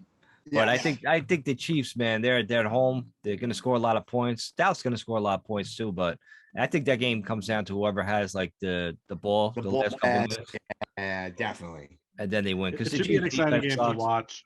It should be, yeah, You would- back and forth, yeah. Does it tell? That doesn't tell you what the over under is on the score, 55. I bet it. I took the over already this afternoon. right? Yeah. I just feel like Dax. Now you know it's gonna be like a Well, the 20 Connecticut game, area today, right? He's got a whole bunch of bets in. He might Yeah. come on and change a few of them, but that's it. I know I might, right? I might fucking make another drive to Connecticut tomorrow. All right. Next game. Cardinals. They're in Seattle. Seattle, man. I don't know what the hell happened to them. Cardinals are -2.5 against the Seahawks, even though the Cardinals kind of like they look like shit the past couple weeks without Murray and Hopkins and Watt. So they're coming down to earth. I don't know. This is a weird game to me, man. Really, 2.5, Jules. 2.5. That 2.5 spread again. It's just annoying. This is like a week where, in all honesty, there's maybe a couple of real games that you really should bet if you are betting separately. Most of this board is not good. It's a tough board. This is where the books and the casinos make all their money back on these type of weeks. Because like, especially with the Cardinals and the Seahawks, I mean, God, dude, I mean, if the Cardinals are healthy, yes, I like them. But now I think Seattle's healthy because you're going to have Russell Wilson back for a week, second week. I think Carson's healthy. I feel like I did for the Raiders game with the Raiders and the Bengals with this type of game, even though it's a little bit different circumstances and it's a divisional game. I'm gonna have to side with the home team, literally just for that reason and that reason only. I think so too, man. I gotta agree with you, man. I want to bet Arizona, but I don't know. Like you're right. If these guys come back from injury and Murray like not really practicing that much, D Hop, they're gonna be rusty, man. They got to go into Seattle, 12th man. I got to go with the Seahawks too, bro. Yeah, Seahawks. Are we gonna really see Russell Wilson 3-7? Yeah. Yeah, I don't know. I mean, Russell doesn't look healthy to me. He didn't look right in that Packers game, in my opinion. I don't know if they rushed him back. He definitely seems like the guy that would rush back. They actually said that he was waking up in the middle of the night to do physical therapy on his finger. Like had an alarm set every single night. Dude's fucking crazy. 19 hours a day. Actually, he's from my home or where I live now. Know a lot of people that know him. Dude's a fucking weirdo. Anyways, Kyler, this game's all about Kyler, man. I mean, if Kyler's not playing, Seahawks win easily. If Kyler plays, I don't think the Seahawks stand a chance. But you make a good point. Kyler's going to be pretty rusty, but he doesn't need Hopkins. That team is just a complete different team with Colt McCoy at quarterback. Oh, definitely. As much as I like Colt McCoy, except Colt McCoy does own the Seahawks, as you guys would know. That's right. That's right. But I think I still got to go Cardinals here, just with the assumption that Kyler plays. All right. Well, I can't change it now, man. I gotta still ride with the Seahawks. I don't know. Like that game could go either way, man. I hate that kind of shit. Really tough game. All right, so moving on. We got 2 more games left. You know what the last game is, but we'll go with this one first. The Chargers at home, they're minus 4.5 against the Steelers, which I don't know. I don't know if Big Ben's playing. I don't know what's going on this week. Is he still like on the COVID list or what the deal is? But Steelers getting points. That just wants me to take that money right there. And I did today, this afternoon. Pittsburgh was one of the bets I took, 4.5. Well, I guess we know where you're going. So I'm going to make it simple because I'm definitely going to go with the home team in the Chargers here because I don't know about the Steelers. I don't know about Ben. They're not right with him. I don't know. I don't trust the Steelers. I could see them losing too. Well, they didn't lose last week, and I had thought they would lose outright, believe it or not. So I just think that they're due for a loss, and this would be the week. I think it's with all that COVID shit going on, it's one thing to not have Joey Bosa playing. It's another thing to be playing your backup quarterback. So home team, Justin Herbert's going to be playing, obviously. Roethlisberger's probably not going to be playing. I'm going to go Chargers here. Chargers play those tight games all the time. It always seems like it comes down to the wire. West Coast trip. And coming off COVID. He actually had COVID, right? I think so, yeah. He said, he had symptoms. TJ Watt off. I gotta go Chargers, boys. Except the Chargers are another one of those teams lately that are they frauds or are they for real? Right. Exactly. We're gonna find out. All right, Chargers. I definitely think the Steelers are not for real. I definitely think that. Yeah. Agreed. They play good D, the Steelers, though. You know what I mean? They're always always up for those kind of games. But Chargers. Listen, Chargers it is, man. All right, so the last game, Monday night game, Buccaneers are minus 11.5 on here against the Giants. You know who I'm taking. You know who John's taking. I know who we're all taking. I mean, it doesn't even matter. I mean, look, I'm trying to like just take my Giants brain out of this equation here and really look at it. I know I mentioned earlier in the show that I said, look, Brady 3 in a row, Monday night, probably not going to happen. He's going to come out. He's going to give it the best shot. Is this Giants team healthy? I think they are. We should be. Hopefully Barkley's there. Hopefully Thomas is there. I'm really torn on this. Could I see Tampa winning by 14? Yes. But, we held our own against Kansas City. We've held our own for the most part, except for like the Rams and maybe Dallas that one game. But that's kind of the only 2 games that we really let get away from us. I think Monday night we come to play. I don't think that Tampa covers. I think we lose. And I think it's going to be close. I could even see us losing by like 10, but that's still not 12. and that I think is the reason why I'm going to go with the Giants, not just because I'm a diehard fan. That's honest. Giants the going to win. Buccaneers are down a few players. They're down half of their defensive line. Saquon's coming back. Andrew Thomas coming back. I think the Giants are going to win fucking outright, bro. That's it. Knew that was coming. Yeah, you knew that was I definitely that. I could have bet that. I would have won money on there. Or if you think Giants pulling No, upset, seriously, I think the defense has hit their stride, and I don't know that they're gonna hold them to fucking 17 points, but I don't know that they need to. I think if they could hold them to like, 21, 24 or less, we have a pretty good fighter's chance of being able to win this game. But so I don't think that there's a possibility that it's gonna be 42-24 and they're gonna just put it to us and win by 6. I just don't see that being the case. See it being a real shitty game, just like last year. I think we lose by 10. We don't get blown out. We've really only been blown out once this year. That's a blowout, though. Huh? You don't think losing by 10 is a blowout? I feel like that's flirting with a blowout, at least. A blowout is the Rams game, in my opinion. Yeah. I mean, I guess it depends on how you lose by 10. You lose by 10 because you score a late touchdown to close the gap, or but I feel you. But I do think we lose. I do think we play them tough. You're only going to beat Brady if you hit them early and often. The only reason the Skins beat them was because they got the ball twice early through the air interception and controlled the field. But Thomas has to play or we're fucked because their edge position is just loaded. They got Tryon, they got JPP, they got Shaq Barrett. JPP is not playing. Good. Did not know that. Vita Vea, JPP, Richard Sherman, and somebody else aren't playing. Richard Sherman's a bum, but Vita Vea is huge. It's huge for Billy Price. Still got to deal with Sue up. Yeah, still got to deal with Sue up there, but that helps big time. Their secondary is ripped to shreds. So, if we're going to do anything this game, it's going to have to be opposite of what we've done all year. We're going to have to push it downfield. But I'm going to have to say we lose by 10. But I guess that covers, right? That covers them, yeah. They play close games, the Giants. Yeah, that's what I mean. For the most part, they do.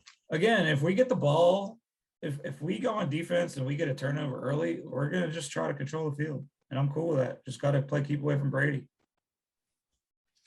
So, guys, we still got to do 2 Moneyball picks, right? So, one of my nominees, I don't know if everybody agrees. I think we were all in on the Patriots, right? I think it was just because it was the first one. We didn't want money in right away. I was gonna suggest that for sure. I agree with that one too. I'm gonna suggest the Titans, but that's just me. But there's other games like I would take San Fran. I would take the Packers. Who do you take, Murph? Like we should let Murph. We have the Packers already. We should let. Oh yeah, we did take the Packers, right? Money. So who's our money balls right now? So right now it's the Packers, Patriots, and the Raiders. So I got an easy one for you. Or if we're gonna give you one, man, to let Murph pick it up since he's a guest, man. He's gonna give us our 4th money ball. Say the right one, Murph. Let's see. It's good luck if you do. I think I caught. John, I like this Titans pick. The problem is I just don't know that I trust them. I know. But it's the Texans. If it was flipped and they're playing at Houston, Tyrod's back, I think I'd be a little bit more skeptical. But I think I'd go ahead and pick that Titans game. I don't know what else you would use. Seahawks. You guys want the Seahawks. You guys aren't gonna pick this one, but I'm picking the Cowboys straight up. You're like starting to sway me on that one a little bit. I'm not gonna lie, man. I do this shit with the Cowboys every year though. Like I always think they're gonna be really good. I don't know what it is. I just respect their players, man. I think that's what it is. But yeah, you gotta go Titans, man. Titans it is. Yeah, I think the Texans pull off a miracle, whatever. But I will say, I'll go on record, the Titans are due. They're due. That's fair. But I don't know that the Texans are the right team to give them that. Well, the big spreads are like the Titans. If the Titans blow them out and the Browns blow the Lions out on Sunday, Buccaneers ain't gonna blow out the Giants on Monday because it never happens that way. You know what I'm saying? So let's hope for the best, man. With that, that's right. Well, listen, I think we're gonna wrap things up. But before we go, Murph, I wanted to thank you. Oh, you got something, John? Yeah, I wanted to see what Murph's opinion on this was. It's the year 2023, September. 2023, right? Fill in the blank on however this season closed out. how you think next season's going to go. 2023 September, first game of the season, is Saquon on the New York Giants. Knowing what you know about the ownership of this franchise, keep that in mind. Not like a football acumen thing. Is Saquon Barkley a New York Giant 2023? Well, I'll say this: every week that he doesn't play, he should be losing about 1.5 million off his deal. At this point, I don't know how you can fucking pay him. I just don't understand it. He's got to come back and prove it and go ape shit. Will he be on this team? Yeah, I think so. I do think so. I do think that as much as the ghetto grumps that I like to call them, like to bitch about Saquon and saying he's a wrong pick and this and that, they do have a point. I mean, he hasn't necessarily helped us, and it's an expensive position, but he's a piece of this. I mean, I do think Joe Judge does like him. And as much as it pains me to admit, like, people call him a mascot, and I do think there is a little truth to that, a little bit. John Mara's not a dumbass. He's a businessman. He knows what's up. We all love Saquon. Look, we all have his jersey. We all back him every single thing he does. But at the end of the day, this is a business, and Saquon does put butts in the seat. But with that being said, yes, I do think he is on the team, but you cannot re-sign him for more than like 6.5 mil a year. That's fair. Yeah, I don't think they'll. Not okay. Yeah, I don't think that they have to give him this gargantuan contract. He just has. I mean, listen, he goes off and he has 1,000 yards, the eight games of the season left, and scores 10 touchdowns and carries the Giants to the playoffs this year. Then he's probably going to justify some kind of a contract, or at least conversation over this offseason. And after his 5th-year option, you see what happens. But what team is going to be giving him, with this injury history, some like record-breaking contract without like tried and true performance on the field, however many games he ends up playing?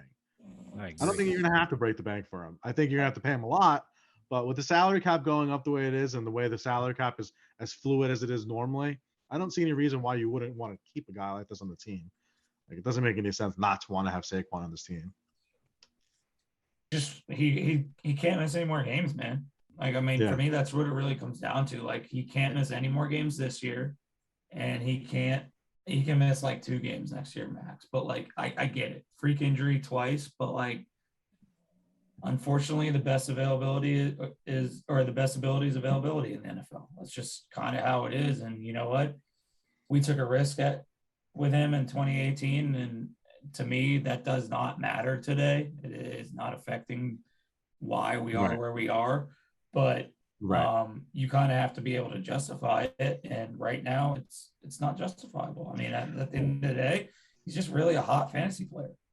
What do you think of? I've always carried this idea that, like, people always said, oh, they drafted Saquon to kind of kick the can down the road and see if they could win with Eli. And not that that's not part of the reason, but I think there's also could be a part of the reason that they drafted Saquon because they knew they were going to be drafting a quarterback, and they wanted to be able to bring him into the team with an already established, dominant elite run game. You know what I mean? I don't think that they foresaw that the offensive line was going to be, garbage the way it is. Nate Solder just came off of winning 3 rings in a row, or 3 rings in 4 years, whatever it was, as the left tackle on the Patriots. Like, it was reasonable to expect some type of at least mediocre performance from him during his contract. So for it to have blown up the way it is, it's fine. You draft Will Hernandez in the second rounds. People were saying that he might have been a first-round talent, or at least close to. I think they thought that the offensive line was going to be all right.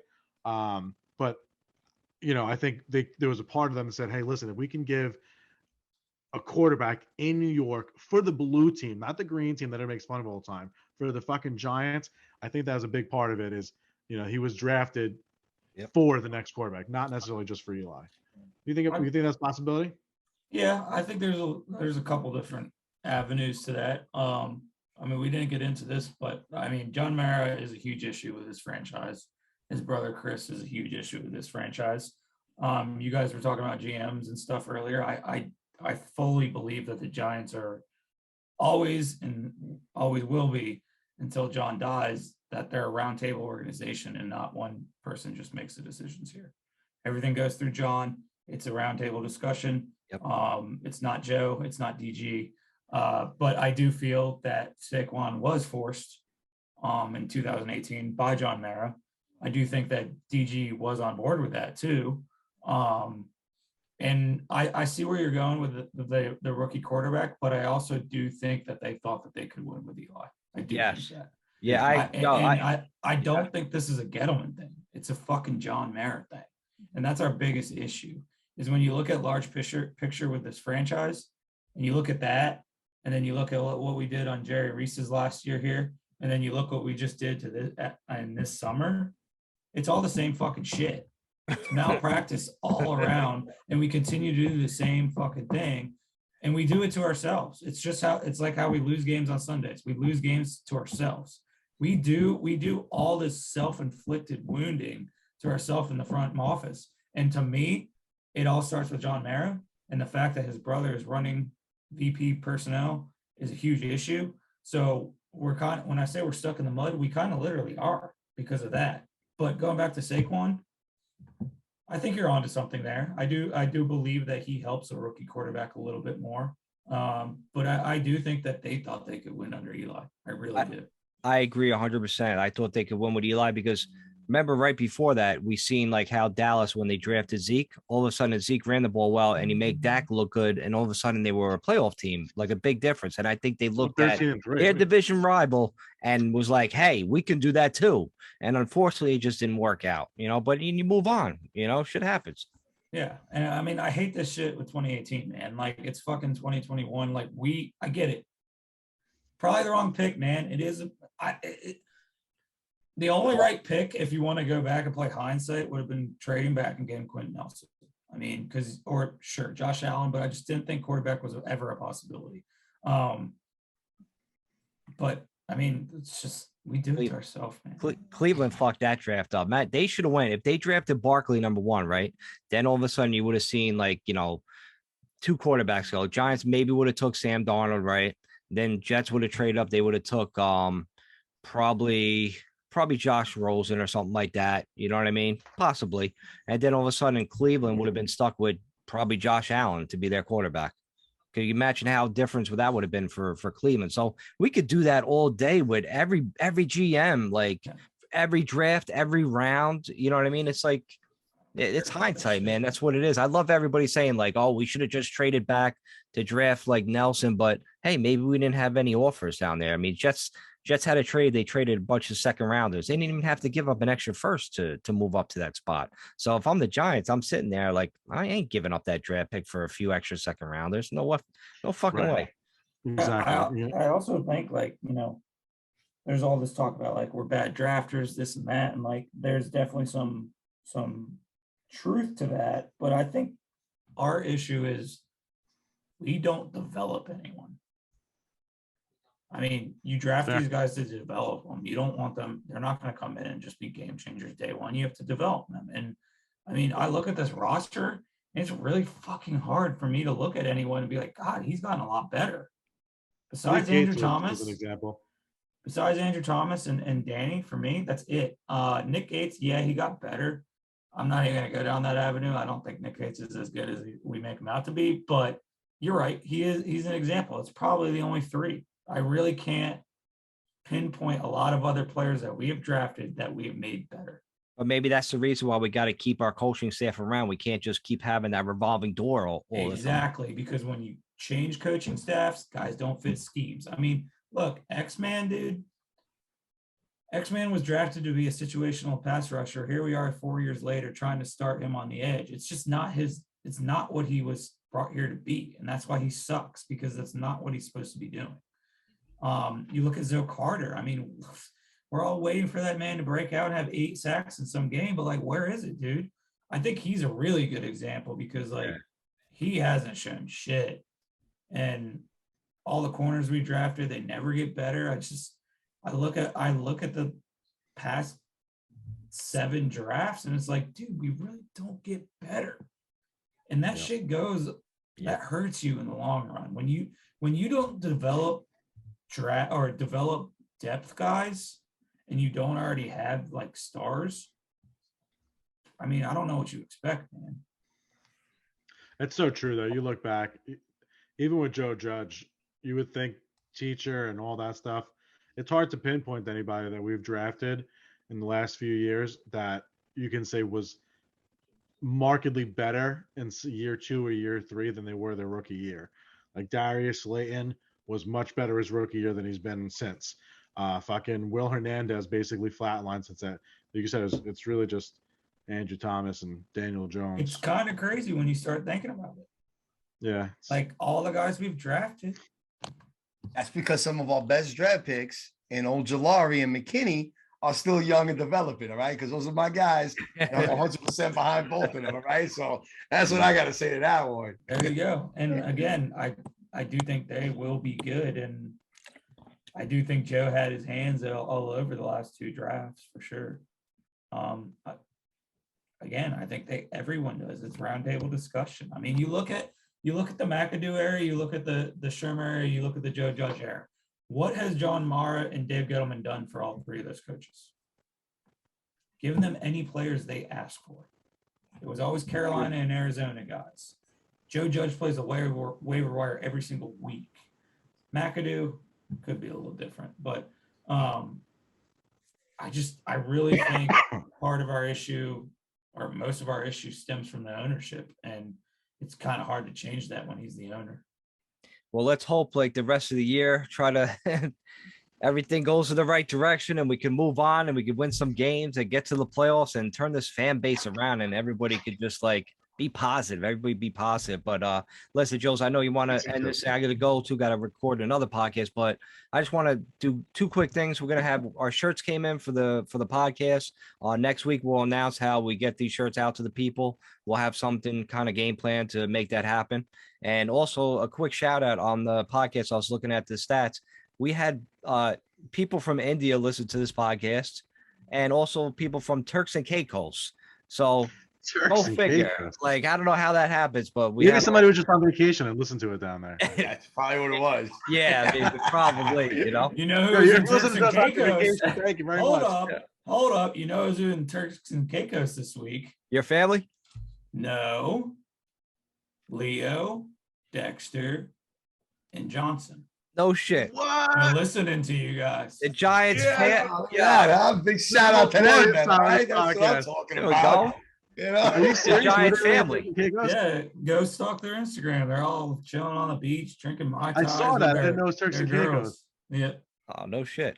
All right, well, Yeah. thanks, guys. Thanks, Leo. Thanks, guys. Big shout out there down at Turks and Caicos. Yo, Huh? listen, I don't care what the fuck happens with this podcast. Just the fact that this is a possibility, I'm happy we started it. I mean, you might as well just speak it into existence and just say that's what it is now, because that's what it is. That's what it That's is. it. I'm decided. I'm gonna Shout get a out- tattoo. shout of it. Yeah, out we to were getting Leo. some love down there when they were on the beach hanging out. They were there with 2 of the kids to the Big Blue Offensive. That's what's up. And Murph, before we let you go, man, I wanted to thank you for coming on, but too, give us a quick little big Clapback Sports. What's going on there? Where can people hear you? Yeah, brother. Just gonna go ahead and plug the podcast page, Clapback_sports on Twitter. That's pretty much where we just really do all of our engagement. We kind of gotten out of Instagram and stuff, too much work. But yeah, man, just y'all know how it is. Content's kind of slow. We're trying to not speculate too much into the future and just talk about the now, and just like to shoot the shit, man. We're just sports fans in general and doing the same thing as you guys. There you go. Awesome, man. Well, listen, thank you again, Murph, for coming on. We appreciate it. Go check out the Clapback Sports, man. These guys are great. They say it as it is. That's for damn sure. But that wraps us up here for another episode of the Big Blue Offensive. It's Jules NYC1. You have Mike Trainer MFT. And, of course, John is at fucking the Slap Parade. But you know where to find us, BBOMYG. We're out. We'll see you next week. Peace.